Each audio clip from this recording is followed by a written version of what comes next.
אני מעיר אותך ב2:30 בלילה לשאול אותך שאלה. אין מצב. יש.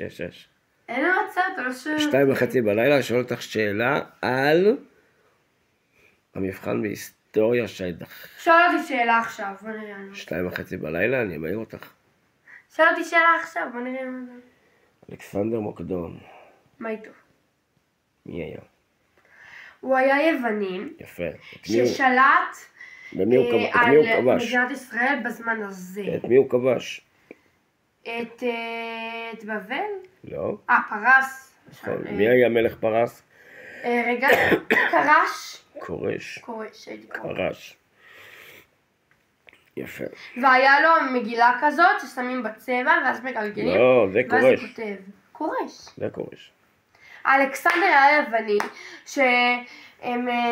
והוא היה יווני והוא שלט במדינת ארץ ישראל בזמן הזה לפחות. בימים ההם בזמן הזה. עכשיו לך ללמוד. מעיר אותך ב2:30 בלילה. אין מצב. יש מצב. 2:30 בלילה, אני מעיר אותך לשאול אין אותך מצב, שאלות אין מצב. על נשק כנסת גדולה ועל כורש. אנשי כנסת גדולה. המשפט הראשון, ועבור נתונים בדיים, זה, רגע, עבור נתונים בדיים זה 2:30 בלילה.